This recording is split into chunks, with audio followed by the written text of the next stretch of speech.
आपके पास क्वेश्चन है जिसमें आपको दिया हुआ है resonance effect involves A option delocalisation of pi electron along a conjugated system, दूसरा delocalisation of lone pair of electron along conjugated system, तीसरा delocalisation of negative charge along a conjugated system और चौथा ऑल आर करेक्ट।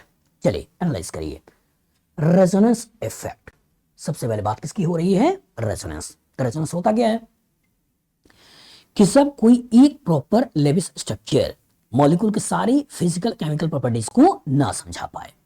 जब कोई एक proper Levi's structure अगर molecule के सारे फिजिकल केमिकल प्रॉपर्टीज को नहीं समझा पाता है तो उसी को समझाने के लिए हम पाई इलेक्ट्रॉन का मूवमेंट कराते हैं या नॉन बॉन्डिंग इलेक्ट्रॉन का मूवमेंट कराते हैं। इसका कराते हैं पाई इलेक्ट्रॉन का मूवमेंट या नॉन बॉन्डिंग इलेक्ट्रॉन का मूवमेंट कराते हैं और उसी मूवमेंट से अलग अलग स्ट्रक्चर्स बनाते हैं। उन्हीं स्ट्रक्चर्स को बोलते हैं रेजोनेटिंग स्ट्रक्चर है और फिनोमिना को बोलते हैं रेजोनेंस है। याद रहेगा हमने क्या बोला कि जब कोई एक लेविस स्ट्रक्चर मॉलिक्यूल के सारे फिजिकल केमिकल प्रॉपर्टीज को ना समझा पाए तो उसी को समझाने के लिए अलग अलग स्ट्रक्चर बनाते हैं। और कैसे बनाते हैं? पाई इलेक्ट्रॉन का मूवमेंट से या नॉन बॉन्डिंग इलेक्ट्रॉन के मूवमेंट से, और उन्हीं के मूवमेंट से जो अलग अलग स्ट्रक्चर बना है उनका नाम रेजोनेटिंग स्ट्रक्चर है और फिनोमिना रेजोनेंस है। जैसे अगर हमने बेंजीन लिया तो बेंजीन में अगर हम देखें तो ये स्ट्रक्चर हम बनाते हैं, लेकिन दिक्कत क्या है कि कार्बन कार्बन के डबल बॉन्ड की लेंथ 1.34 एंगस्ट्रॉम, सिंगल बॉन्ड की बॉन्ड लेंथ का लेंथ 1.54 एंगस्ट्रॉम। तो जो डबल बॉन्ड 1.34 है और सिंगल बॉन्ड 1.54 है तो आखिर ये बॉन्ड और ये बॉन्ड दोनों बराबर कैसे है? 1.39 कैसे है? इसको समझाएं तो कैसे समझाएं? तो इसी को समझाने के लिए इसके पाई इलेक्ट्रॉन का ऐसे हमने मूवमेंट करा दिया और पाई इलेक्ट्रॉन का मूवमेंट करा के एक स्ट्रक्चर हमने और ऐसा बना दिया, ऐसा बना दिया। अब यहाँ पे सिंगल बॉन्ड भी है और यहाँ डबल बॉन्ड भी है तो डबल और सिंगल बॉन्ड के बीच में आ गया बॉन्ड लेंथ, यहाँ डबल बॉन्ड भी है, यहाँ सिंगल बॉन्ड भी है तो डबल बॉन्ड सिंगल बॉन्ड के बीच में बॉन्ड आ गया। जब बॉन्ड आ गया तो इसका मतलब इसी को हम कुछ ऐसे दिखा देंगे और जो ही ऐसे दिखा देंगे तो हम समझा देंगे कि यहाँ डेड बॉन्ड है, डेड बॉन्ड है, डेड बॉन्ड है, डेड बॉन्ड है, डेड बॉन्ड है, डेड बॉन्ड है। दैट मीन सारी बॉन्ड लेंथ बराबर है। तो मैंने क्या बोला कि जब कोई एक लेविस स्ट्रक्चर मॉलिक्यूल के सारे फिजिकल केमिकल प्रॉपर्टीज को ना समझा पाए तो इसी को समझाने के लिए पाई इलेक्ट्रॉन का मूवमेंट कराते हैं। और पाई इलेक्ट्रॉन को मूवमेंट या नॉन बॉन्डिंग इलेक्ट्रॉन को मूवमेंट से जो अलग अलग स्ट्रक्चर्स बना रहे हैं इन स्ट्रक्चर्स को बोलते हैं रेजोनेटिंग स्ट्रक्चर्स है। रेजोनेटिंग स्ट्रक्चर है और इसको जो नाम देते हैं ये बोलते हैं रेजोनेंस। रेजोनेंस हाइब्रिड है। ये क्या है? रेजोनेंस हाइब्रिड है। तो इनको बोलते हैं रेजोनेटिंग स्ट्रक्चर है और इसको बोलते हैं रेजोनेंस हाइब्रिड है। ये हाइपोथेटिकल स्ट्रक्चर है और ये आपका रियल स्ट्रक्चर है। तो बोल क्या रहा है? पहला, resonance involve delocalisation of pi electron along a conjugated system. तो अगेन एक टर्म आया डिलोकलाइजेशन। इसका क्या मतलब होता है? लोकलाइजेशन का मतलब एक जगह कोई चीज फिक्स है और डिलोकलाइजेशन का मतलब इसकी पोजीशन फिक्स नहीं है, एक जगह से दूसरी जगह जा सकता है। तो जो एक जगह से दूसरी जगह जा सकता है मतलब डिलोकलाइजेशन और पाई इलेक्ट्रॉन मतलब resonance. The delocalisation of pi electron का मतलब होता है रेजोनेंस। और कहा कह रहा है अलोंग कॉन्जुगेटेड सिस्टम। तो कॉन्जुगेटेड सिस्टम क्या होता है? कॉन्जुगेटेड सिस्टम होता है कि ए डबल बॉन्ड बी, ये जो सी वाली पोजीशन होती है इसी को बोलते हैं कॉन्जुगेट।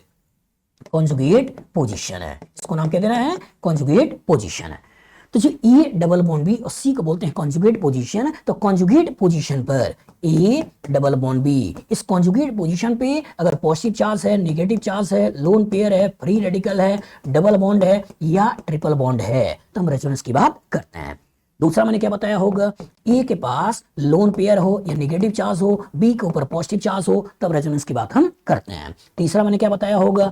ए ट्रिपल बॉन्ड बी, सी के ऊपर positive, negative, lone pair, free radical या ट्रिपल बॉन्ड हो तब रेजोनेंस की बात हम करते हैं।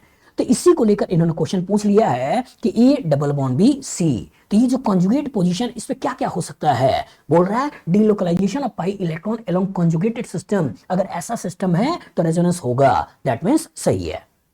दूसरा क्या बोल रहा है?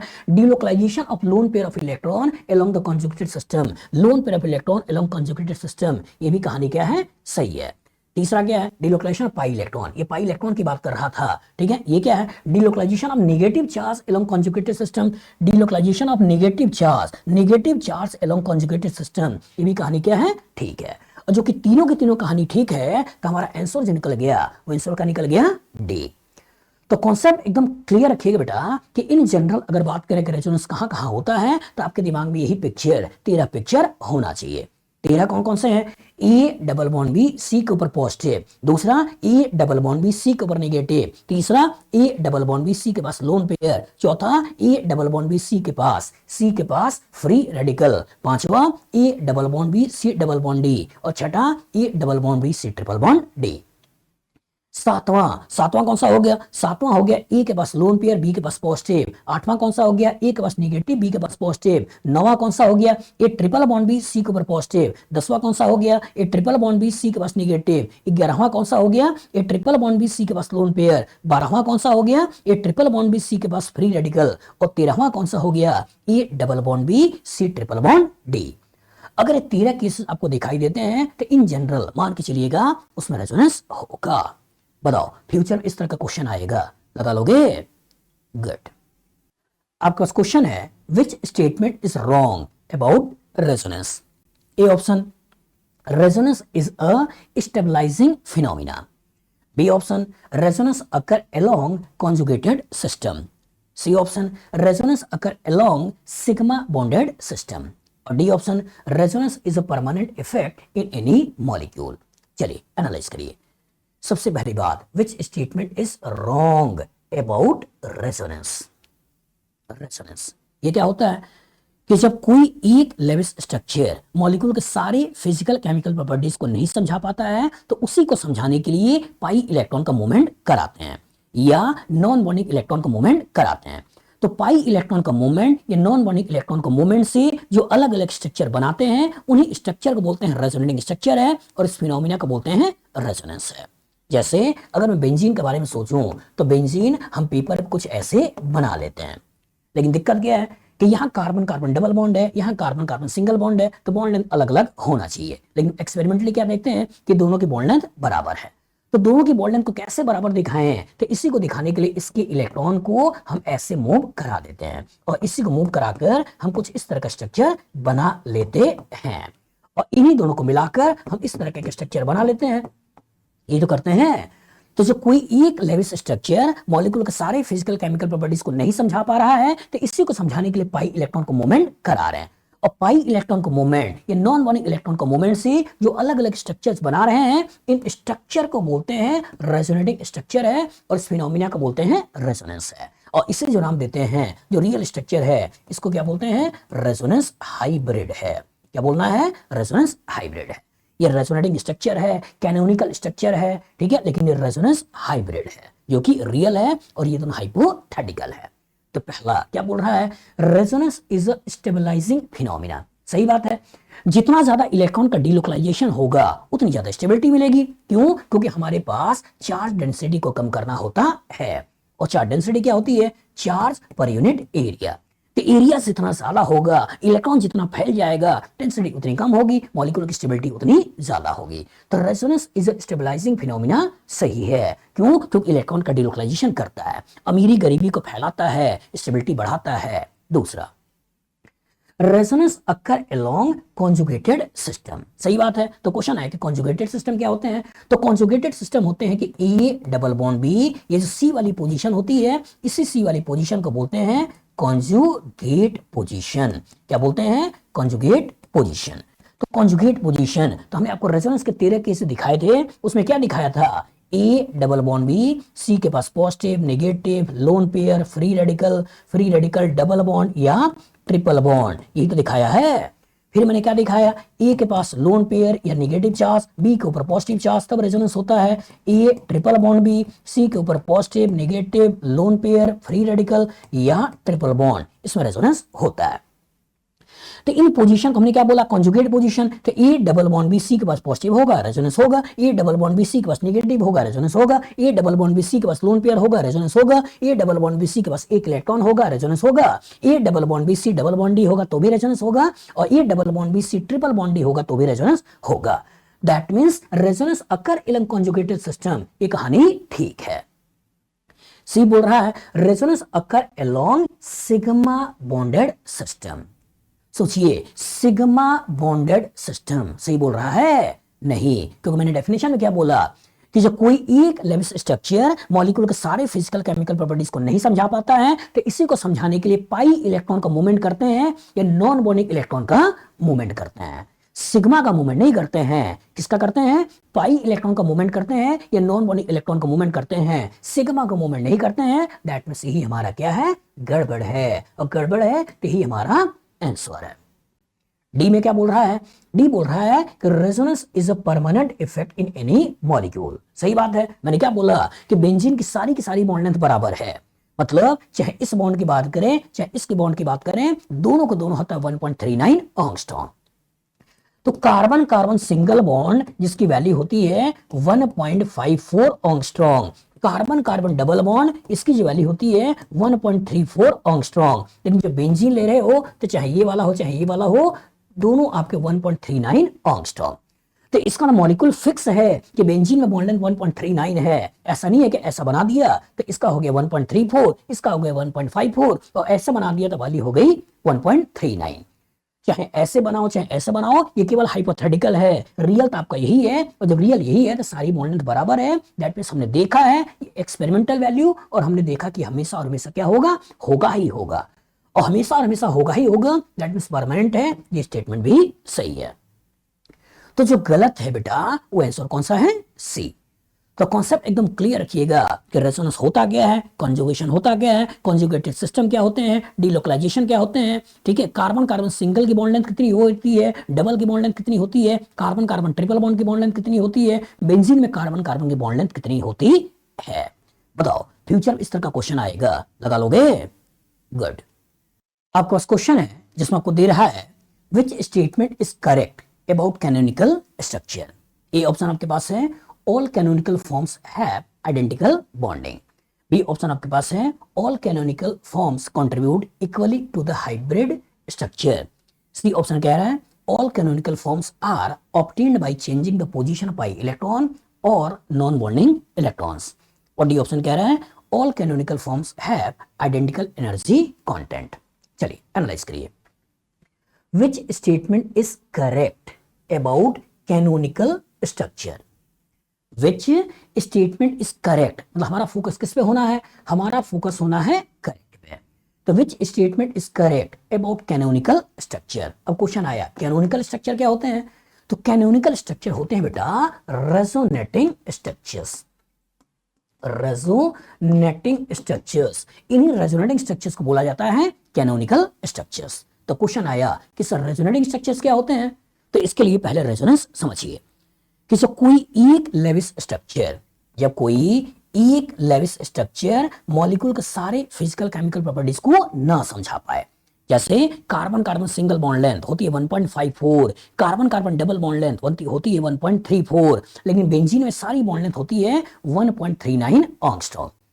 तो जब यहाँ डबल बॉन्ड है यहाँ सिंगल बॉन्ड है तो दोनों की वैल्यू बराबर कैसे हो गई, इसको समझाना है। तो ये एक स्ट्रक्चर उसके सारी प्रॉपर्टीज को नहीं समझा पा रहा है, तो इसी को समझाने के लिए हमने किया क्या? इसके पाई इलेक्ट्रॉन का मूवमेंट करवाया, और इसी के पाई इलेक्ट्रॉन को मूवमेंट करके हमने एक नया स्ट्रक्चर बनाया, और जो नया स्ट्रक्चर बना वो नया स्ट्रक्चर कुछ ऐसे बन गया। इन्हीं स्ट्रक्चर्स को बोलते हैं रेजोनेटिंग स्ट्रक्चर, इन्हीं स्ट्रक्चर को बोलते हैं कैनोनिकल स्ट्रक्चर, इस फिनोमिना को बोलते हैं रेजोनेंस। और जो ये रियल वाला स्ट्रक्चर बनता है इस रियल वाला स्ट्रक्चर को बोलते हैं रेजोनेंस हाइब्रिड। रेजोनेंस हाइब्रिड क्या बोलना है? Resonance hybrid. तो डेफिनेशन क्या निकला कि जब कोई एक लेविस स्ट्रक्चर मॉलिक्यूल के सारे फिजिकल केमिकल प्रॉपर्टीज को ना समझा पाए तो इसी को समझाने के लिए पाई इलेक्ट्रॉन का मूवमेंट कराते हैं या नॉन बॉन्डिंग इलेक्ट्रॉन का मूवमेंट कराते हैं। तो पाई इलेक्ट्रॉन का मूवमेंट से या नॉन बॉन्डिंग इलेक्ट्रॉन का मूवमेंट से जो अलग अलग स्ट्रक्चर बनाते हैं, इन स्ट्रक्चर को बोलते हैं रेजोनेटिंग स्ट्रक्चर है, और इस फिनोमिना को बोलते हैं रेजोनेंस है।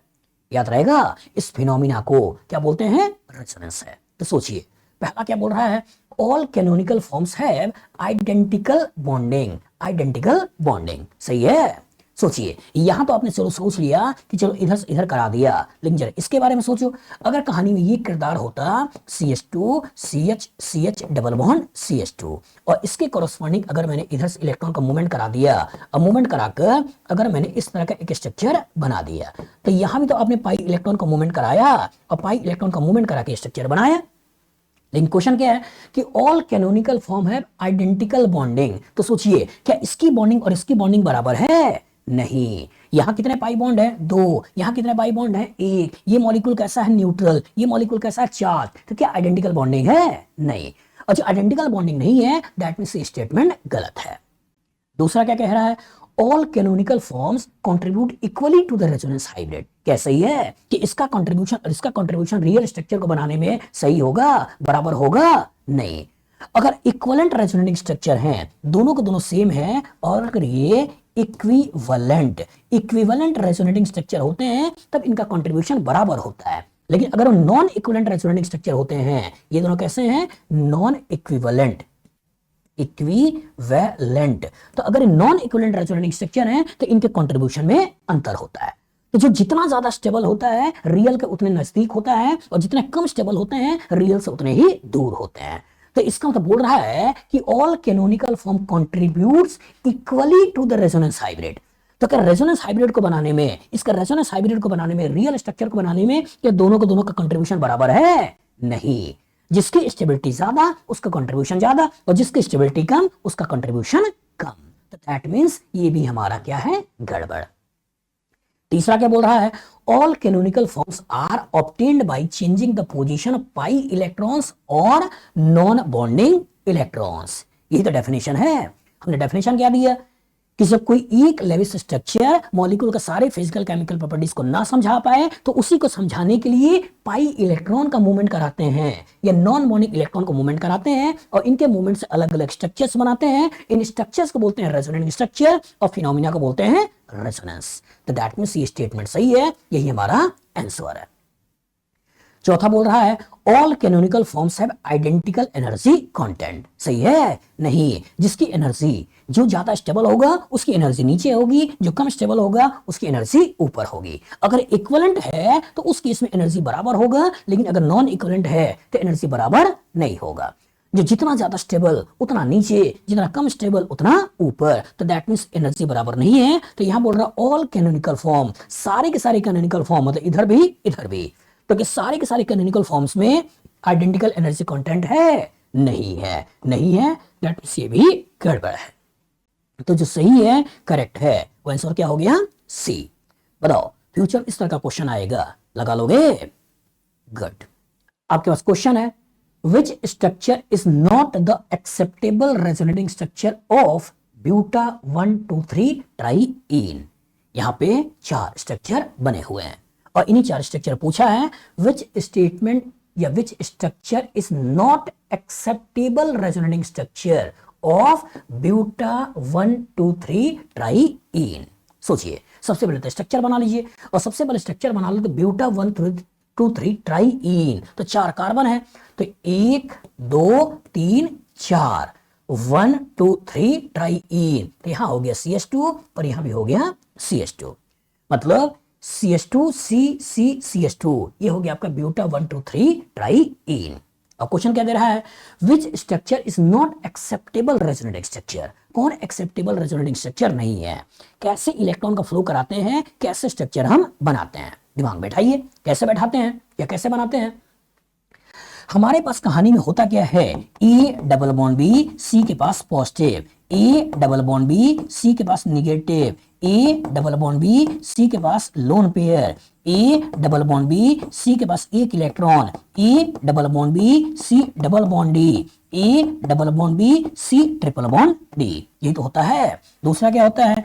ए के पास लोन पेयर, बी के पास पॉजिटिव, ए के पास निगेटिव, बी के पास positive, A triple bond B, C के ऊपर positive, A triple bond B, C के ऊपर negative, A triple bond B, C के ऊपर lone pair, A triple bond B, C के पास एक इलेक्ट्रॉन, और A triple bond B, C triple bond D. यही तो तेरे केस बताए हैं जहां पे आपको रेजोनेंस करना होता है, और रेजोनेंस में इलेक्ट्रॉन का फ्लो करना होता है, और इलेक्ट्रॉन का मतलब होता है पैसा। तो पैसा कहां से कहां जाएगा, पैसा कहां से कहां जाएगा, वही इलेक्ट्रॉन का फ्लो होता है। तो पैसा कहां से कहां जाएगा, पैसा किस किस रूप में होता है, यही आपको पहचानना होता है। तो कौन अमीर है कौन गरीब है हमें कैसे मालूम चलेगा। तो कौन अमीर है, पैसा कहां है, तो पैसा होता है या तो नेगेटिव चार्ज के रूप में, पैसा होता है या तो लोन पेयर ऑफ इलेक्ट्रॉन के रूप में, पैसा होता है या तो पाई बॉन्ड के रूप में। अचानक लॉटरी निकली है, ये पैसा है, बैंक में पड़ा हुआ है, ये पैसा है, बिजनेस में लगा हुआ है, ये पैसा है। तो पैसा होता है नेगेटिव चार्ज के रूप में, पैसा होता है लोन पेयर के रूप में, पैसा होता है पाई बॉन्ड के रूप में। गरीबी कैसे होती है, और जब इलेक्ट्रॉन की डेफिशिएंसी की बात करोगे, इलेक्ट्रॉन की डेफिशिएंसी की बात करोगे, इलेक्ट्रॉन डेफिशिएंट एटम की बात करोगे, तो डेफिशिएंट एटम गरीबी किस रूप में हो सकती है, पॉजिटिव चार्ज के रूप में, किस रूप में हो सकती है, वैकेंट ऑर्बिटल के रूप में, आपका तीसरा कैसे हो सकता है, इनकम्प्लीट ऑक्टेट के रूप में, इनकम्प्लीट ऑक्टेट के रूप में, ऑक्टेट के रूप में। तो इसका मतलब गरीबी हो सकती है पॉजिटिव चार्ज के रूप में, गरीबी हो सकती है वैकेंट ऑर्बिटल के रूप में, गरीबी हो सकती है इनकम्प्लीट ऑक्टेट के रूप में। मतलब अचानक आपका पैसा कोई लेके भाग गया हो तब गरीबी हो सकती है, जितना पैसा चाहिए उतना ना हो, थोड़ा कम हो तो उस केस में गरीबी हो सकती है, या खाली कमरे बड़े हुए हो उसमें इलेक्ट्रॉन को ले सकते हो, वो गरीबी हो सकती है। मतलब गरीबी होती है positive charge vacant orbital incomplete octet, अमीरी होती है negative charge lone pair pi bond. तो इलेक्ट्रॉन का फ्लो है क्या, इलेक्ट्रॉन का फ्लो, इन्हीं का फ्लो इधर से इधर आना तो है, और जो इन्हीं का फ्लो इधर से इधर आना है इसी को इलेक्ट्रॉन फ्लो कहते हैं। तो जब कहानी में A double bond B C के ऊपर पॉजिटिव है तो ये पैसा है, ये गरीब है, ये पैसा इधर से इधर जाएगा। A double bond B C पास निगेटिव है तो ये भी पैसा है, ये भी पैसा है, तो मॉलिक्यूल इस नेगेटिव के कारण अनस्टेबल होगा, बिजनेस में लगा हुआ पैसे के कारण अनस्टेबल नहीं होगा। तो वो चाहेगा कि ये पैसे को भी बिजनेस में लगा दें, पैसा और बढ़ जाए। बिजनेस में लगा हुआ पैसा है, बैंक में पड़ा हुआ पैसा है, तो चाहता है कि बैंक में ब्याज कम मिलता है, इसे भी बिजनेस में लगा दें, पैसा बढ़ जाएगा। अगर A double bond B C के पास एक इलेक्ट्रॉन है, एक ही इलेक्ट्रॉन है, तो एक ये इलेक्ट्रॉन मिलकर बॉन्ड बन जाता है, एक इलेक्ट्रॉन यहीं पर रह जाता है। अगर ये ऑक्सीजन है, ये कार्बन है, ऑक्सीजन की इलेक्ट्रॉनिक एडिबिलिटी ज्यादा है, इधर से इधर पैसा चला जाता है। ट्रिपल बॉन्ड की इलेक्ट्रॉनिक एडिबिलिटी ज्यादा, डबल बॉन्ड की इलेक्ट्रॉनिक एडिबिलिटी कम, इधर से इधर पैसा चला जाता है। यही कहानी यहां भी करनी है, इसका पैसा इधर से इधर, इसका पैसा इधर से इधर, इसका पैसा इधर से इधर, इसका पैसा इधर से इधर, इसका पैसा इधर से इधर, इसका एक इलेक्ट्रॉन बॉन्ड, एक इलेक्ट्रॉन इधर। अगर ये कार्बन है, कार्बन नाइट्रोजन है, तो कार्बन नाइट्रोजन की तरफ इलेक्ट्रॉन भेज देना होता है और स्ट्रक्चर बना लेना होता है, ये तो करना है। तो अगर कहानी में CH2 double bond C double bond CH2 है और इसका रेजोनेटिंग स्ट्रक्चर बनाने हैं, तो हमेशा पेयर ऑफ इलेक्ट्रॉन का मूवमेंट करिएगा। किसका करिएगा, हमेशा पेयर ऑफ इलेक्ट्रॉन, इसका मूवमेंट करना होता है। तो क्या करोगे, हमको इस इलेक्ट्रॉन को इधर से इधर, इस इलेक्ट्रॉन को इधर से इधर कर देना है। और जब इधर से इधर कर दिया तो यहां बन गया CH2 प्लस, यहां हो गया C, ये हो गया ट्रिपल बॉन्ड C, और यहां हो गया CH2 माइनस, ऐसा बन गया। तो इसका मतलब इसके इलेक्ट्रॉन इधर किया तो बन गया ट्रिपल बॉन्ड, यहां हो गया पॉजिटिव, यहां हो गया नेगेटिव। तो क्या यही स्ट्रक्चर बना या नहीं बना, बना। मतलब ये भी आपका स्ट्रक्चर है, ये भी आपका एक एक्सेप्टेबल स्ट्रक्चर है। अगर मैं इसी इलेक्ट्रॉन को इधर से इधर करा दूं, इलेक्ट्रॉन को मैं इधर से इधर करा दूं, तो यहां बन गया पॉजिटिव, यहां बन गया नेगेटिव, और जब यहां बन गया पॉजिटिव, यहां बन गया नेगेटिव, तो क्या ये वाला स्ट्रक्चर बना या नहीं बना, बन गया। लेकिन उसको देखिए, उसको कैसे सोचा होगा बनाने के लिए, इस बॉन्ड को 20 से तोड़ दो जी, इस बॉन्ड को 20 से तोड़ दो, इस बॉन्ड को 20 से तोड़ दो, इसका एक इलेक्ट्रॉन इधर, इसका एक इलेक्ट्रॉन इधर, बॉन्ड बना दें, और एक इलेक्ट्रॉन यहां, एक इलेक्ट्रॉन यहां, वैसे छोड़ दें। तो क्या ऐसा सोचना है, नहीं। तो दैट मींस यही हमारा आंसर है। तो हमेशा रेजोनेंस में पेयर ऑफ इलेक्ट्रॉन का मूवमेंट कराइए, और जब पेयर ऑफ इलेक्ट्रॉन का मूवमेंट कराइए और उसके कोरस्पॉन्डिंग स्ट्रक्चर बनाने के बारे में सोचिए। स्पेसिफिक अगर फ्री रेडिकल दिया है बेटा, तब इसके पास एक इलेक्ट्रॉन है और जरूरत एक इलेक्ट्रॉन की है, तब आप इलेक्ट्रॉन को 20 से ऐसे तोड़ते हुए बॉन्ड बनाइए और यहां इलेक्ट्रॉन लाइए। तो फ्री रेडिकल में कार्बन कार्बन पाई बॉन्ड को 20 से तोड़ते हैं और एक ही इलेक्ट्रॉन, एक फ्री रेडिकल, एक इलेक्ट्रॉन बॉन्ड बनाते हैं। लेकिन जब सिस्टम में पाई बॉन्ड हो, जब सिस्टम में पॉजिटिव चार्ज हो, नेगेटिव चार्ज हो, लोन पेयर हो, तो पेयर ऑफ इलेक्ट्रॉन को मूवमेंट कराते हैं और पेयर ऑफ इलेक्ट्रॉन का मूवमेंट कराकर रेजोनेटिंग स्ट्रक्चर बनाते हैं। बताओ फ्यूचर में इस तरह का क्वेश्चन आएगा, लगा लोगे, गुड। आपके पास क्वेश्चन है, in which case linear conjugation is absent. A option कुछ इस तरह का है, बी ये है, सी ये है और डी ये है। एनालाइज करिए। क्वेश्चन क्या है, in which case linear conjugation is absent, linear conjugation नहीं है। तो क्वेश्चन है सर कंजुगेशन क्या है, क्वेश्चन है लीनियर कंजुगेशन क्या है, क्वेश्चन है कि इसके अलावा भी कोई कंजुगेशन होता है क्या, एनालाइज करिए। कंजुगेशन का मतलब क्या है, रेजोनेंस। ये तो है, मैंने क्या बोला था, रेजोनेंस में कोई एक स्ट्रक्चर अगर मॉलिक्यूल के सारे फिजिकल केमिकल प्रॉपर्टीज को ना समझा पाए तो उसी को समझाने के लिए पाई इलेक्ट्रॉन का मूवमेंट करते हैं या नॉन बर्निंग इलेक्ट्रॉन का मूवमेंट करते हैं। और पाई इलेक्ट्रॉन को मूवमेंट या नॉन बर्निंग इलेक्ट्रॉन को मूवमेंट से जो अलग अलग स्ट्रक्चर बनाते हैं उन स्ट्रक्चर को बोलते हैं रेजोनेटिंग स्ट्रक्चर है, और फिनोमिना को बोलते हैं रेजोनेंस है। ये तो पढ़ा है, जैसे मैंने आपको क्या पढ़ाया, ये बेंजीन है और बेंजीन का एक स्ट्रक्चर ये है, लेकिन बेंजीन के सारे फिजिकल प्रॉपर्टीज को नहीं समझा पाता है, इसलिए इसके पाई इलेक्ट्रॉन को मूवमेंट करा दिया, और पाई इलेक्ट्रॉन को मूवमेंट कराकर आपने एक नया स्ट्रक्चर बना दिया, और इस स्ट्रक्चर को हम क्या बोलते हैं, रेजोनेटिंग स्ट्रक्चर्स, और इन्हीं फिनोमिना को क्या बोलते हैं, रेजोनेंस। बस में आगे। और जो रियल स्ट्रक्चर आप बनाते हो वो रियल स्ट्रक्चर कैसा होता है, वो रियल स्ट्रक्चर ऐसा है जिसको रेजोनेंस हाइब्रिड कहते हैं। तो इसका मतलब कि जो कंजुगेशन कहते हैं, तो कंजुगेशन है क्या कि A double bond B, C के पास positive negative lone pair free radical double bond triple bond, A के पास लोन पेयर बी के पास पॉजिटिव, ए के पास नेगेटिव बी के पास positive, A triple bond B, C के ऊपर positive negative lone pair free radical या ट्रिपल बॉन्ड। जहां रेजोनेंस होगा वो कंजुगेशन होगा। तो जहां रेजोनेंस होगा वो कंजुगेशन होगा। तो लीनियर कंजुगेशन, अब इसकी बात कर रहा है। लीनियर कंजुगेशन का मतलब होता है कि लीनियर कंजुगेशन का मतलब होता है कि आप कोटा में है, अब कोटा से आपको दिल्ली जाना है और आप रास्ता चुनते चले जाइए, कितना भी घुमाओ चराओ हो, लेकिन आप एक ही डायरेक्शन हो, आप बड़े आराम से पहुंच जाओगे। दिक्कत कब आएगी, दिक्कत तब आएगी जब आगे चौराहे दिखेंगे, तब दिक्कत आएगी कि मैं इधर जाऊं या इधर जाऊं। लेकिन अगर कोई चौराहा नहीं है तो आप बड़े आराम से इधर से इधर चले जाओगे। तो लीनियर का मतलब होता है कि इलेक्ट्रॉन एक डायरेक्शन में आगे बढ़ता चला जाए। क्रॉस का मतलब होता है कि इलेक्ट्रॉन दो डायरेक्शन में बढ़ जाए, दो डायरेक्शन आ जाए। तो इसको अगर आप ध्यान से देखिए तो इसका कंजुगेशन इधर है, इसका कंजुगेशन इधर है, तो क्या दो डायरेक्शन में इलेक्ट्रॉन बढ़ गया या नहीं बढ़ गया, बढ़ गया। तो इसका मतलब कहानी कौन सी है, ये आपकी क्रॉस कंजुगेशन की कहानी है। लेकिन इसको देखो, इसका डबल बॉन्ड इसके साथ रेजोनेंस, इसका डबल बॉन्ड इसका साथ रेजोनेंस, सब आपस में रेजोनेंस में है, और सब आपस में रेजोनेंस में है। तो ये कहानी किसकी है, ये कहानी लीनियर की है। तो ये आपसे पूछ रहा है in which case linear conjugation is absent, absent. तो यहां लीनियर है, यहां लीनियर नहीं है, यही हमारा आंसर है। इसको देख लेते हैं। तो इसको देखें तो A double bond B C double bond D, A double bond B C double bond D, A double bond B C double bond D, सब आपस में रेजोनेंस में है। दैट मींस ये कहानी किसकी है, लीनियर की है। इधर देखो तो A double bond B C double bond D, A double bond B C double bond D, सब आपस में ये क्या है, रेजोनेंस में है। तो जो एक ही डायरेक्शन में आगे बढ़ रहे हैं, एक ही डायरेक्शन में आगे बढ़ रहे हैं, एक ही डायरेक्शन में आगे बढ़ रहे हैं, ये कहानी किसकी है, लीनियर। लेकिन जब बट जाए, ये इसके साथ रेजोनेंस में है, ये इसके साथ रेजोनेंस में है, लेकिन ये दोनों आपस में रेजोनेंस में नहीं है। और जो आपस में रेजोनेंस में नहीं है तो कहानी किसकी है, क्रॉस। बताओ फ्यूचर में इस तरह का क्वेश्चन आएगा, लगा लोगे, गुड।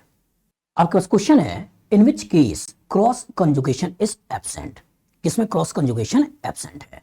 एक दे रखा है OH COOH, बी आपके पास है CH2 CH, यहाँ सी पे डबल बॉन्ड CH2, फिर आगे CH डबल बॉन्ड CH2, इधर CH2 CH CH CH CH CH2, और यहाँ आपके पास है फिनाइल CO और यहाँ फिनाइल। एनालाइज करिए क्वेश्चन क्या है, in which case cross conjugation is absent. Analyse करिए क्रॉस कंजुगेशन क्या है, लीनियर कंजुगेशन क्या है। लीनियर कंजुगेशन का मतलब होता है कि इलेक्ट्रॉन एक डायरेक्शन में आगे बढ़ जाए, इसको क्या बोलते हैं, लीनियर है। क्या बोलना है, लीनियर। क्रॉस का मतलब क्या है कि अगर दो डायरेक्शन में इलेक्ट्रॉन आगे बढ़े, इसको क्या बोलते हैं, क्रॉस। और कंजुगेशन का क्या मतलब होता है, रेजोनेंस। रेजोनेंस का एक नाम क्या होता है, कंजुगेशन। उसमें आगे रेजोनेंस क्या है कि जो कोई एक स्ट्रक्चर मॉलिक्यूल के सारे फिजिकल केमिकल प्रॉपर्टीज को ना समझा पाए तो उसी को समझाने के लिए पाई इलेक्ट्रॉन का मूवमेंट करते हैं, ये नॉन बॉन्डिंग इलेक्ट्रॉन का मूवमेंट करते हैं, और उन्हीं के बेसिस पे अलग अलग स्ट्रक्चर बनाते हैं। उन स्ट्रक्चर को बोलते हैं रेजोनेटिंग स्ट्रक्चर, और फिनोमिना को बोलते हैं रेजोनेंस। कहां कहां होता है उसके लिए मैंने 13 केसेस आपको बताए हैं। क्या क्या बताया है, A double bond B, C के ऊपर पॉजिटिव हो नेगेटिव हो लोन पेयर हो फ्री रेडिकल हो डबल बॉन्ड हो या ट्रिपल बॉन्ड हो, तब रेजोनेंस होता है। तो 6 केस ये हो गए। फिर इसके बाद क्या बताया है, ए के पास नेगेटिव चार्ज हो या लोन पेयर हो, बी के ऊपर पॉजिटिव चार्ज हो, 2 केस ये बताया है। तीसरा क्या बताया है, A triple bond B, C के ऊपर positive, negative, lone pair, free radical या ट्रिपल बॉन्ड, ऐसे केसेस में रेजोनेंस होता है। यही तो पढ़ा है, यही तो आपने देखा है, तो प्रॉपर तरीके से कॉन्सेप्ट बनाइए बेटा कि ऐसे केसेस में रेजोनेंस होते हैं। तो सोचिए इसमें रेजोनेंस है या नहीं है, कॉन्जुगेशन है या नहीं है। A double bond B, C के पास lone pair, A double bond B, C के पास लोन पेयर, रेजोनेंस है। लेकिन दिक्कत क्या है, इसका रेजोनेंस इधर जा रहा है, इसका रेजोनेंस इधर जा रहा है, इनके बीच में आपस में कोई रेजोनेंस नहीं है। तो क्या इलेक्ट्रॉन दो डायरेक्शन में गया या नहीं गया, गया। और जो इलेक्ट्रॉन दो डायरेक्शन में गया तो ये किसका एग्जांपल है, ये एग्जांपल क्रॉस कंजुगेशन का है या क्रॉस रेजोनेंस का है। जरा इसको देखो, इसमें देखो A double bond B, C double bond D, इनके बीच में रेजोनेंस है। A double bond B, C double bond D, इनके बीच में रेजोनेंस है। लेकिन क्या इनके बीच में कोई रेजोनेंस है, नहीं। तो इनके बीच में रेजोनेंस नहीं है, तो क्या ये कहानी भी क्रॉस की बात हो रही है, नहीं हो रही है, हो रही है। तो ये कहानी भी क्या है, क्रॉस कंजुगेशन है।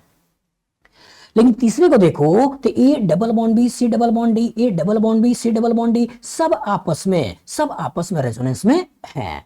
और जब सब आपस में रेजोनेंस में है तो ये कहानी किसकी है, ये कहानी लीनियर कंजुगेशन की है। मतलब जो पूछ रहा है कि क्रॉस कंजुगेशन एब्सेंट है तो आंसर क्या हो गया, सी। इधर देखो, इधर देखो तो A double bond B, C double bond D, इधर देखो A double bond B, C double bond D, तो इसका मतलब इनके बीच में रेजोनेंस है, इसका मतलब इनके बीच में रेजोनेंस है। लेकिन इनके बीच में आपस में कोई रेजोनेंस नहीं है। तो इसमें भी इलेक्ट्रॉन का फ्लो दो डायरेक्शन में है या नहीं है, है। और इसमें जब इलेक्ट्रॉन का फ्लो दो डायरेक्शन में है तो ये कहानी भी किसकी है, क्रॉस की है। तो कॉन्सेप्ट एकदम क्लियर बनाइए, हम बार बार बोल रहे हैं कॉन्सेप्ट एकदम क्लियर बनाइए कि जब कभी इलेक्ट्रॉन का फ्लो एक डायरेक्शन में आगे बढ़ता चला जाए तो कहानी लीनियर है। लेकिन जब दो डायरेक्शन बढ़ जाए तो जो कहानी है, ये कहानी कौन सी है, क्रॉस। बताइए फ्यूचर में इस तरह का क्वेश्चन आएगा, लगा लोगे, गुड। आपके पास क्वेश्चन है, in which case conjugation of positive charge is present. A option कुछ इस तरह का स्ट्रक्चर, बी ऑप्शन ये, सी ऑप्शन ये और डी ऑप्शन ये। एनालाइज करिए क्वेश्चन क्या है, in which case conjugation of positive charge is present, मतलब पॉजिटिव चार्ज रेजोनेंस में होना चाहिए। कंजुगेशन का क्या मतलब होता है, कंजुगेशन का मतलब होता है रेजोनेंस, रेजोनेंस में होना चाहिए। तो क्वेश्चन पूछा कि in which case conjugation of positive charge is present. ये देखिए, एनालाइज करिए। हमने पॉजिटिव चार्ज यूं कहें कि रेजोनेंस के कौन कौन सा केसेस देखे हैं, 13 मैंने दिखाए हैं। क्या क्या दिखाए हैं, A double bond B, C के ऊपर positive, A double bond B, C के ऊपर negative, A double bond B, C के पास lone pair, A double bond B, C के पास एक electron, A double bond B, C double bond D, A double bond B, C triple bond D. ये किस देखे हैं। फिर आपने क्या देखा है, आपने देखा है ए के पास लोन पेयर, बी के पास पॉजिटिव चार्ज, ए के पास नेगेटिव चार्ज, बी के ऊपर positive charge, A triple bond B, C के ऊपर positive, A triple bond B, C के ऊपर negative, A triple bond B, C के ऊपर lone pair, A triple bond B, C के ऊपर एक electron, A triple bond B, C triple bond D. ये रेजोनेंस है। और अगर क्वेश्चन पूछ रहा है इन विच केस रेजोनेंस या conjugation of positive charge is present, तो पॉजिटिव की दुनिया ये वाली है, पॉजिटिव की दुनिया ये वाली है, पॉजिटिव की दुनिया ये वाली है और पॉजिटिव की दुनिया ये वाली है। ये तो है, ये आपका कौन सा था, नेगेटिव। सोचिए, तो पॉजिटिव यहां है, पॉजिटिव यहां है, पॉजिटिव यहां है, पॉजिटिव यहां है, यही तो है। एनालाइज करो। तो बोल रहा है in which case conjugation of positive charge is present. अब जरा इसको देखो, सोचो, A double bond B, C double bond D और सी के ऊपर positive charge, A double bond B, C double bond D और सी के ऊपर पॉजिटिव चार्ज, क्या रेजोनेंस होगा, नहीं। तो याद रखिएगा कि जब A double bond B, C double bond D हो और सी के ऊपर पॉजिटिव हो, नेगेटिव हो, लोन पेयर हो, फ्री रेडिकल हो, तो हमें रेजोनेंस इनके बीच में कराना होता है, हमें रेजोनेंस इनके बीच में नहीं कराना है। कि इसके एटॉमिक ऑर्बिटल और इसके एटॉमिक ऑर्बिटल एक प्लेन में होते हैं, इसलिए इनके बीच में रेजोनेंस होता है, इसका एटॉमिक ऑर्बिटल का प्लेन अलग होता है और इसका ऑर्बिटल का प्लेन अगर अलग है तो इनके बीच में रेजोनेंस नहीं कराना है, इनके बीच में रेजोनेंस कराते हैं। लेकिन यही कहानी कभी A double bond B, C के पास पॉजिटिव हो, नेगेटिव हो, लोन पेयर हो या फ्री रेडिकल हो, तब हम इनके बीच में रेजोनेंस करा देते हैं। तो जो कहानी में सिंगल बॉन्ड का कैरेक्टर होगा, तब हम रेजोनेंस की बात करेंगे। लेकिन जो कहानी में डबल बॉन्ड का कैरेक्टर होगा तो रेजोनेंस की बात नहीं करेंगे। कि जब सिंगल बॉन्ड का कैरेक्टर होगा तो ये एक ऑर्बिटल एक प्लेन में हो जाते हैं, इसलिए ओवरलैपिंग हो जाती है, रेजोनेंस हो जाता है। लेकिन ये डबल बॉन्ड के ऊपर है, इसलिए इसमें रेजोनेंस की बात हमको नहीं करनी है। दूसरा, बेंजीन के ऊपर NH3 प्लस, फिनॉल के ऊपर प्रोटोनेशन और यहाँ बेंजाइल कार्बोकेटायन। तो एनिलीनियम आयन ले लिया है, फिनॉल के ऊपर प्रोटोनेशन कर दिया है, बेंजाइल कार्बोकेटायन बना दिया है, तो इसमें हमको दिखाई दे रहा है A double bond B C के पास positive, A double bond B C के पास positive, A double bond B C के पास पॉजिटिव। तो क्या तीनों में रेजोनेंस है? नहीं। एकदम क्लियर कट पिक्चर जो आपको दिमाग में रखनी है कि जब कभी A double bond B C के ऊपर पॉजिटिव देख रहे हो, तो अगर ये जो सी वाला एटम है ये अगर नाइट्रोजन है, ऑक्सीजन है, फ्लोरीन है, तो उस केस में इधर से इधर रेजोनेंस नहीं करना है। लेकिन अगर कभी A double bond B C के पास पॉजिटिव है और अगर एटम कार्बन है तो इधर से इधर रेजोनेंस करा देना है। तो इसमें रेजोनेंस क्यों नहीं कराना है और इसमें रेजोनेंस क्यों करा देना है? इसलिए इसमें रेजोनेंस नहीं कराना है बेटा कि नाइट्रोजन, ऑक्सीजन, फ्लोरीन इनके पास पहले से ही 8 इलेक्ट्रॉन होगा, और जब यहाँ पहले से 8 इलेक्ट्रॉन होगा तो तब यहाँ पे पॉजिटिव चार्ज बन रहा होगा और इनके पास कोई भी वैकेंट डी ऑर्बिटल नहीं है, और जब वैकेंट डी ऑर्बिटल नहीं है इसलिए इसका इलेक्ट्रॉन इधर से इधर नहीं जाएगा। लेकिन कार्बन के ऊपर पॉजिटिव चार्ज तब आएगा जब इसके ऑक्टेट में केवल 6 इलेक्ट्रॉन होंगे, 2 इलेक्ट्रॉन की कमी है, इसलिए इसका इलेक्ट्रॉन इधर से इधर चला आएगा। मतलब अगर मैं एनिलीनियम आयन को खोल कर लिखूं तो ये आपका बेंजीन हो गया, इससे बेंजीन से ये NH3 प्लस, मतलब ये कहानी कुछ ऐसी बन गई, बन गया पॉजिटिव। इलेक्ट्रॉन गिनो, 1 2 3 4 5 6 7 8। यहां नाइट्रोजन के पास पहले से 8 इलेक्ट्रॉन है, और जो नाइट्रोजन के पास पहले से 8 इलेक्ट्रॉन है इसका कोई वैकेंट डी ऑर्बिटल नहीं है, तो इसका इलेक्ट्रॉन इधर से इधर नहीं भेजना है। यही कहानी ऑक्सीजन के साथ भी है, और जो ऑक्सीजन के साथ भी है तो इसका मतलब ये बेंजीन हमने ले लिया, ये हमने फिनॉल अगर सोच लिया, इसके 2 लोन पेयर है, एक लोन पेयर ने प्रोटोनेट कर दिया और कहानी ऐसी बन गई। तो यहाँ की कहानी में भी अगर आप ध्यान से देखो तो क्या कहानी के अंदर 8 इलेक्ट्रॉन है या नहीं है? और जो पहले से 8 इलेक्ट्रॉन है, ऑक्सीजन के पास कोई वैकेंट डी ऑर्बिटल नहीं है, तो इसका इलेक्ट्रॉन इधर से इधर नहीं जाएगा। इवन अगर फ्लोरीन होता और अगर हम फ्लोरोबेंजीन सोचते तो फ्लोरोबेंजीन के पास भी तो 3 लोन पेयर है, उसके एक लोन पेयर ने प्रोटोनेट कर दिया, ऐसे बना लिया। तो यहां भी पहले से 8 इलेक्ट्रॉन है, इसलिए इधर से इधर यहां पे हमको नहीं कराना है। लेकिन जो ही कहानी में कार्बोकेटाइन आया, अब जरा ध्यान से देखना और समझने की कोशिश करना। जब कार्बोकेटाइन की बात किया तो यहाँ कार्बन का ऑक्टेट में केवल 6 ही इलेक्ट्रॉन है, और जो 6 ही इलेक्ट्रॉन है इसका ये इलेक्ट्रॉन इधर से इधर जा सकता है। तो जो इसके ऑक्टेट में केवल 6 इलेक्ट्रॉन है, कार्बन इलेक्ट्रॉन डेफिशिएंट है, इसलिए इलेक्ट्रॉन को इधर भेजना है, इसमें रेजोनेंस करना है। तो कह रहा है कि conjugation of positive charge present होना चाहिए, तो प्रेजेंट किस में है? Benzyl carbocation. फिनॉल के ऊपर प्रोटोनेशन, एनिलीन के ऊपर प्रोटोनेशन, फ्लोरोबेंजीन के ऊपर प्रोटोनेशन वहां अवॉइड करिएगा, उसमें रेजोनेंस की बात हम पॉजिटिव चार्ज के साथ नहीं करेंगे। लेकिन बेंजीन में रेजोनेंस है, बेंजीन में रेजोनेंस है, लेकिन इस पॉजिटिव का बेंजीन के साथ या पॉजिटिव का इस बेंजीन या डबल बॉन्ड के साथ रेजोनेंस नहीं है। बताओ फ्यूचर में इस तरह का क्वेश्चन आएगा, लगा लोगे? गुड। आपके पास क्वेश्चन है, in which case positive charge is delocalised. A option benzene के ऊपर ही पॉजिटिव है, बी ऑप्शन आपके पास कुछ इस तरह का स्ट्रक्चर है, सी ऑप्शन ये है और डी ऑप्शन ये है। चलिए एनालाइज करिए। क्वेश्चन क्या है? In which case positive charge is delocalised. Delocalised इसका क्या मतलब है? डीलोकलाइज्ड का मतलब होता है कि सिस्टम के अंदर रेजोनेंस है, पॉजिटिव चार्ज रेजोनेंस में है। तो क्वेश्चन आया कि रेजोनेंस क्या होता है? तो रेजोनेंस होता है बेटा कि जब कोई एक स्ट्रक्चर मॉलिक्यूल के सारे फिजिकल केमिकल प्रॉपर्टीज को ना समझा पाए तो उसी को समझाने के लिए पाई इलेक्ट्रॉन को मूवमेंट कराते हैं, ये नॉन बॉन्डिंग इलेक्ट्रॉन का मूवमेंट कराते हैं। और पाई इलेक्ट्रॉन का मूवमेंट या नॉन बॉन्डिंग इलेक्ट्रॉन का मूवमेंट से जो अलग अलग स्ट्रक्चर बनाते हैं उन स्ट्रक्चर को बोलते हैं रेजोनेटिंग स्ट्रक्चर है, और फिनोमिना को बोलते हैं रेजोनेंस है। ये कहते हो तो इसी को देखना है। तो कहां कहां रेजोनेंस मैंने आपको पढ़ाया है? वो 13 केस पढ़ाया है।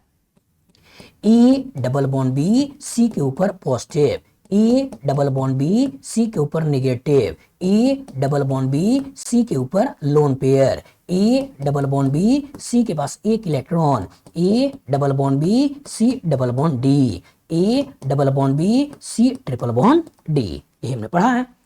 फिर हमने क्या पढ़ा है, हमने पढ़ा है ए के पास लोन पेयर, बी के पास पॉजिटिव चार्ज, ए के पास नेगेटिव चार्ज, बी के ऊपर पॉजिटिव चार्ज। हमने क्या पढ़ा है, A triple bond B, C के ऊपर positive, A triple bond B, C के ऊपर negative, A triple bond B, C के ऊपर लोन पेयर, सी के ऊपर क्या करना है, लोन पेयर। हमने क्या पढ़ा है, हमने पढ़ा है आपके पास A triple bond B, C के पास एक electron, A triple bond B, C triple bond D, ये पढ़ा है। और अगर बोल रहा है कि in which case positive charge is delocalised, तो पॉजिटिव चार्ज कहां है, पॉजिटिव चार्ज यहां है, इनको ध्यान से देखो, पॉजिटिव चार्ज यहां है, पॉजिटिव चार्ज यहां है, पॉजिटिव चार्ज यहां है।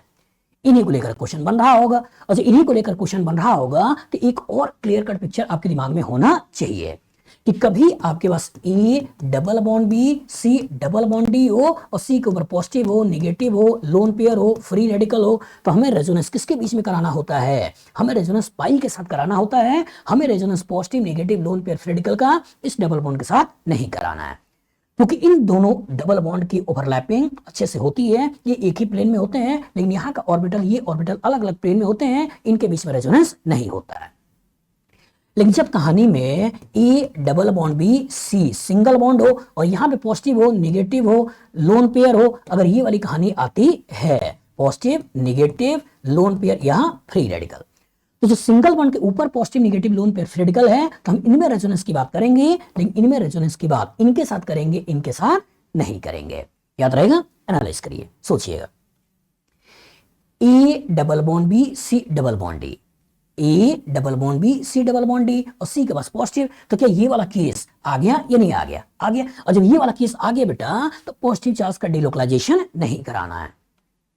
बी में आ जाओ, ए के पास लोन पेयर, बी के पास पॉजिटिव, और जो ए के पास लोन पेयर, बी के पास पॉजिटिव, तो कहानी ये वाली आ गई, और जो ये वाली आ गई, दैट मींस रेजोनेंस हो गया।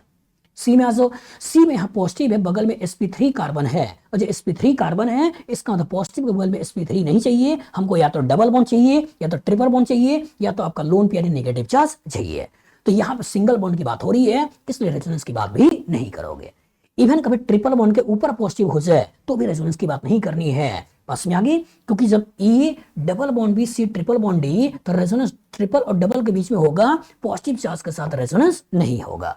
तो जिसमें रेजोनेंस होगा, जिसमें इलेक्ट्रॉन का डिलोकलाइजेशन होगा पॉजिटिव चार्ज के साथ, वो आंसर क्या हो गया, पी।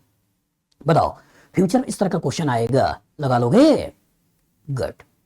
आपके पास क्वेश्चन है, find the incorrect statement for resonance. A option दे रहा है, resonance generally increases the stability of molecule. दूसरा दे रहा है, resonance generally decreases the reactivity of molecule.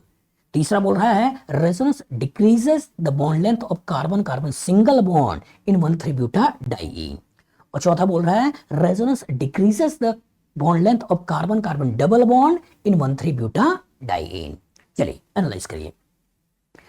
Find the incorrect statement, कैसा बताना है, इनकरेक्ट स्टेटमेंट फॉर रेजोनेंस, किसके लिए, रेजोनेंस के लिए। तो डेफिनेशन में आ जाइए।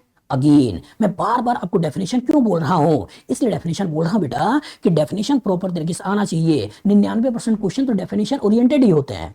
अगर कॉन्सेप्ट आपके दिमाग में प्रॉपर तरीके से बैठ गया तो किसी भी क्वेश्चन को लगा लोगे, एक बार आप बोलो उससे क्वेश्चन बन जाते हैं, क्योंकि सारे के सारे क्वेश्चन उससे डेफिनेशन से ही क्रिएट होते हैं। इसलिए आपसे बोला जाता है बेसिक क्लियर रखिए। अगर बेसिक क्लियर है, क्वेश्चन बन जाता है। तो रेजोनेंस क्या है कि जब कोई एक लेविस स्ट्रक्चर मॉलिक्यूल के सारे फिजिकल केमिकल प्रॉपर्टीज को ना समझा पाए, जैसे मान लो बेंजीन में बार बार लेता हूं, इसी को आपको बार बार लेना चाहिए, क्योंकि इससे क्वेश्चन बड़े आराम से लग जाते हैं। ये कॉमन ऑब्जर्वेशन में आपको देखने को भी मिलते हैं।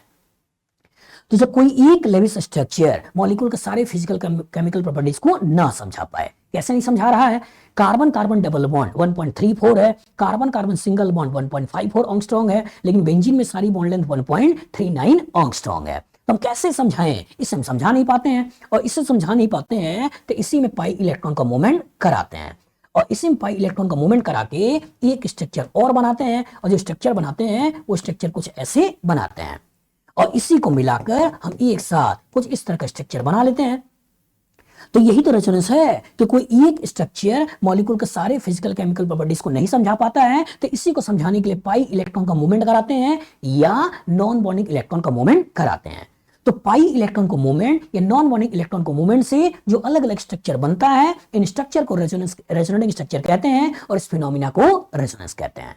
तो इस स्ट्रक्चर को क्या बोलना है? इस स्ट्रक्चर को रेजोनेटिंग स्ट्रक्चर बोलना है, फिनोमिना को रेजोनेंस बोलना है। तो इसको क्या बोलना है? इसको बोलना है रेजोनेंस, रेजोनेंस हाइब्रिड। क्या बोलना है? Resonance hybrid. तो इन स्ट्रक्चर को रेजोनेटिंग स्ट्रक्चर, इस स्ट्रक्चर को रेजोनेंस हाइब्रिड।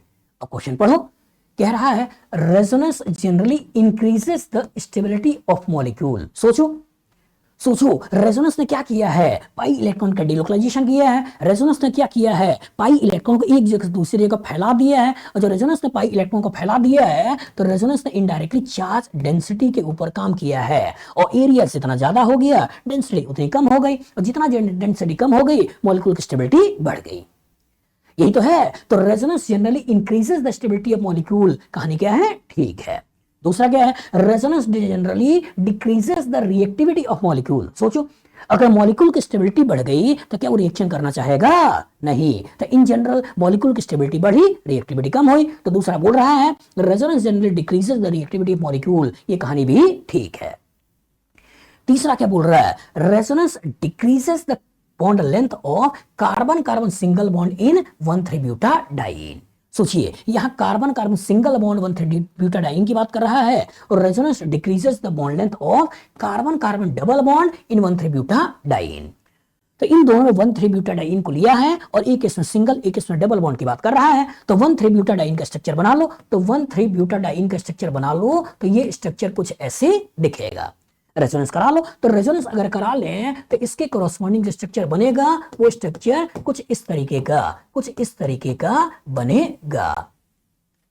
क्या हो रहा है? इस डबल बॉन्ड के अंदर सिंगल बॉन्ड कैरेक्टर आ रहा है, और जब डबल बॉन्ड के अंदर सिंगल बॉन्ड कैरेक्टर आएगा, तो सिंगल बॉन्ड कैरेक्टर आने से क्या होगा? बॉन्ड लेंथ बढ़ जाएगा। लेकिन इस सिंगल बॉन्ड के अंदर क्या हो रहा है? डबल बॉन्ड कैरेक्टर आ रहा है, और सिंगल बॉन्ड के अंदर जब डबल बॉन्ड कैरेक्टर आएगा तो बॉन्ड लेंथ क्या होगा? गिर जाएगा। तो जब सिंगल बॉन्ड के अंदर डबल बॉन्ड कैरेक्टर आया तो बॉन्ड लेंथ को गिरा दो, और जब डबल बॉन्ड के अंदर सिंगल बॉन्ड कैरेक्टर आया तो बॉन्ड लेंथ को बढ़ा दो। तो क्या कह रहा है? कह रहा है कि resonance decreases the bond length of carbon carbon single bond in one three butadiene. सही बात है कि सिंगल बॉन्ड के अंदर डबल बॉन्ड कैरेक्टर आया और सिंगल बॉन्ड के अंदर डबल बॉन्ड कैरेक्टर आया, बॉन्ड लेंथ कम होगा। दैट मींस सी स्टेटमेंट भी सही है। लेकिन चौथा बोल रहा है resonance decreases the bond length of carbon carbon double bond in butadiene. तो कार्बन कार्बन डबल बॉन्ड में सिंगल बॉन्ड कैरेक्टर आया तो बॉन्ड लेंथ क्या होना चाहिए? बढ़ना चाहिए, ना कि गिरना चाहिए। तो ये स्टेटमेंट क्या है? गड़बड़ है। और जब ये स्टेटमेंट गड़बड़ है तो ये हमारा क्या है? इनकरेक्ट स्टेटमेंट है। तो कॉन्सेप्ट एकदम क्लियर रखिए कि किसी भी इलेक्ट्रॉनिक इफेक्ट से अगर कभी डबल बॉन्ड के अंदर सिंगल बॉन्ड कैरेक्टर आएगा, बॉन्ड लेंथ बढ़ेगा, और किसी भी इलेक्ट्रॉनिक इफेक्ट से अगर सिंगल बॉन्ड के अंदर डबल बॉन्ड कैरेक्टर आएगा, दैट मींस बॉन्ड लेंथ गिरेगा। बताओ, फ्यूचर में इस तरह का क्वेश्चन आएगा, लगा लोगे? गुड। आपका क्वेश्चन है, in which case delocalisation of positive charge is present. A option दे रहा है CH2 double bond CH CH2 plus. B option दे रहा है CH2 double bond CH NH3 plus. C option दे रहा है CH2 double bond CH OH2 plus. और डी ऑप्शन दे रहा है CH2 CH FH plus. Analyse करिए। In which case delocalisation of positive charge is possible. Question क्या है? डीलोकलाइजेशन। और डीलोकलाइजेशन मैं बार बार क्या बोलता हूं? डीलोकलाइजेशन का मतलब रेजोनेंस। मतलब आपसे ही पूछ रहा है कि किस केस में पॉजिटिव चार्ज रेजोनेंस में है। तो रेजोनेंस आपने कहां पढ़ा है? आपने पढ़ा है A double bond B, C के ऊपर positive, negative, lone pair, free radical, double bond या ट्रिपल बॉन्ड, इसमें रेजोनेंस पढ़ा है। दूसरा कहां पढ़ा है? दूसरा आपने पढ़ा है ए डबल बॉन्ड बी, या दूसरा आपने पढ़ा है ए के पास लोन पेयर या नेगेटिव चार्ज, बी के ऊपर पॉजिटिव चार्ज। तीसरा कहां पढ़ा है? A triple bond B, C के ऊपर positive, negative, lone pair, free radical या ट्रिपल बॉन्ड, यही पढ़ा है। तो अगर बोल रहा है in which case delocalisation positive charge, तो पॉजिटिव चार्ज वाली दुनिया यहां है, पॉजिटिव चार्ज वाली दुनिया यहां है, पॉजिटिव चार्ज वाली दुनिया यहां है, यही तो है। तो इसको चार केसेस आपको निकलते हैं। क्या क्या निकलते हैं? A double bond B, C के ऊपर पॉजिटिव। क्या क्या निकलता है? ए के पास लोन पेयर, बी के ऊपर पॉजिटिव। ए के पास निगेटिव चार्ज, बी के ऊपर positive, A triple bond B, C के ऊपर पॉजिटिव, यही तो बना। तो जब ये केस होगा तो रेजोनेंस होगा। लेकिन इस केस में थोड़ा सा केयरफुल होना है। कब केयरफुल होना है? केयरफुल होना है कि जो A double bond B C है और सी के ऊपर पॉजिटिव है, और सी अगर नाइट्रोजन है, ऑक्सीजन है या फ्लोरीन है, तो इसके ऊपर पॉजिटिव चार्ज तब आएगा जब इसका लोन पेयर किसी से प्रोटोनेट होगा। और जो लोन पेयर किसी के द्वारा प्रोटोनेट होगा तब अगर यहाँ पॉजिटिव चार्ज आएगा तो यहाँ इसके ऑक्टेट में पहले से 8 इलेक्ट्रॉन होंगे, और जो पहले से 8 इलेक्ट्रॉन होंगे और इनके पास कोई वैकेंट डी ऑर्बिटल नहीं है, इसलिए इधर से इधर इलेक्ट्रॉन का मूवमेंट नहीं कराना है, मतलब रेजोनेंस नहीं कराना है। तो इंपॉर्टेंट क्या है कि सेकंड पीरियड के एटम जो नाइट्रोजन है, ऑक्सीजन है, फ्लोरीन है, ये कभी भी 8 इलेक्ट्रॉन से ज्यादा नहीं रख सकते हैं। लेकिन जब ये कार्बन होगा, A double bond B C के ऊपर पॉजिटिव, तो कार्बन के ऊपर पॉजिटिव तब बनेगा जब इसका पैसा कोई लेकर भाग जाएगा। और जो कार्बन का पॉजिटिव आया, जब इसका पैसा कोई लेकर भाग गया तो इसके ऑक्टेट में इलेक्ट्रॉन केवल 6 होंगे, और जो इसके ऑक्टेट में इलेक्ट्रॉन केवल 6 होंगे तो इसलिए इधर से इधर इलेक्ट्रॉन चला जाएगा, और इसका मतलब इसमें रेजोनेंस की बात हमको करनी है। तो यहां वाले केस में थोड़ा केयरफुल हो जाइएगा बेटा कि जब कभी A double bond B C के ऊपर पॉजिटिव, लेकिन सी अगर कार्बन है तो रेजोनेंस कराइएगा, लेकिन कभी A double bond B C के ऊपर पॉजिटिव और सी अगर नाइट्रोजन है, ऑक्सीजन है, फ्लोरीन है, तो रेजोनेंस मत कराइएगा। तो इसी पर्टिकुलर कॉन्सेप्ट को लेकर ये क्वेश्चन मैंने बनाया। तो A double bond B C के ऊपर पॉजिटिव और सी है कौन? कार्बन है, इसलिए इसमें रेजोनेंस की बात कर देनी है, यहां रेजोनेंस हो जाएगा। अगर इलेक्ट्रॉन को दिखाऊं तो ये हो गया CH2, ये हो गया CH और ये हो गया CH2, यही तो बना, और ये पॉजिटिव दिखा रहे हैं। तो इसका मतलब यहाँ इलेक्ट्रॉन ये 2, ये 3, ये 4, ये 5 और 6 ही तो है, इसलिए इलेक्ट्रॉन इधर से इधर चला जाएगा, रेजोनेंस हो जाएगा। लेकिन जब कहानी में नाइट्रोजन आया तो ध्यान से देखो, ये CH2, ये CH और ये NH2, यही तो था NH2, और ये जो लोन पेयर था इसने प्रोटोनेट करके ये बॉन्ड बनाया, पॉजिटिव आया है। तो यहां नाइट्रोजन के ऑक्टेट में 1, 2, 3, 4, 5, 6, 7, 8 इलेक्ट्रॉन है, और जो 8 इलेक्ट्रॉन है तो इधर से इधर इलेक्ट्रॉन का मूवमेंट नहीं कराना है, क्योंकि इसके पास कोई वैकेंट डी ऑर्बिटल नहीं है। तो याद रखिए कि नाइट्रोजन कभी भी 5 बॉन्ड का फॉर्मेशन नहीं करता है। बस में आगे फॉस्फोरस होता तो कर लेता। यहां सोचिए अगर ऑक्सीजन आ गया तो ऑक्सीजन में CH2 डबल बॉन्ड CH, ये आपका OH, 2 लोन पेयर था, एक लोन पेयर ने प्रोटोनेट कर दिया, अब कुछ ऐसा बन गया। और जो ही आपने ऐसे बना लिया, एनालाइज करो यहां की कहानी में क्या है, 1, 2, 3, 4, 5, 6, 7, 8, यहां पहले से 8 इलेक्ट्रॉन हो गए। और जब पहले से 8 इलेक्ट्रॉन हो गए तो क्या इधर से इधर इलेक्ट्रॉन का मूवमेंट कराओगे? नहीं, क्योंकि ऑक्सीजन के पास कोई वैकेंट डी ऑर्बिटल नहीं है। और इसी तरह अगर फ्लोरीन लेते हो तो कहानी में है क्या, CH2 डबल बॉन्ड CH और ये आपका F है, और F के पास 3 लोन पेयर है, 3 लोन पेयर में एक लोन पेयर ने प्रोटोनेट कर दिया है, अब प्रोटोनेट करके कुछ ऐसा स्ट्रक्चर बना लिया है। तो फ्लोरीन के पास भी अगर इलेक्ट्रॉन को गिनो तो टोटल इलेक्ट्रॉन यहाँ पर कितने इलेक्ट्रॉन है? 8। और जब यहाँ पे पहले से 8 इलेक्ट्रॉन है तो क्या इसके इलेक्ट्रॉन को इधर से इधर भेजोगे? नहीं, दैट मींस इसमें भी रेजोनेंस की बात हमको नहीं करनी है। तो रेजोनेंस की बात यहां करनी है बेटा, वो कहां करनी है, कभी A double bond B C के ऊपर पॉजिटिव होगा तब करिए, लेकिन जब A double bond B C अगर नाइट्रोजन है, ऑक्सीजन है, फ्लोरीन है, तो इसमें रेजोनेंस की बात मत करिए। तो पहला कह रहा है A double bond B C के पास पॉजिटिव कार्बन है, दूसरा A double bond B C के पास नाइट्रोजन है, मत करिए। A double bond B C oxygen है, मत करिए। A double bond B C fluorine है, दैट मींस मत करिए। तो जहां रेजोनेंस होगा वो A double bond B C अगर कार्बन है तो रेजोनेंस होगा, डिलोकलाइजेशन होगा। इंपॉर्टेंट कि रेजोनेंस आपने बना लिया। तो यहां पर जब कभी ऐसा केस आ जाए थोड़ा एडिशनल केयरफुल रहिएगा, ऐसे क्वेश्चन लेकर कभी कभी अच्छे क्वेश्चंस बनाए जाते हैं। बताओ फ्यूचर में इस तरह का क्वेश्चन आएगा, लगा लोगे? गुड।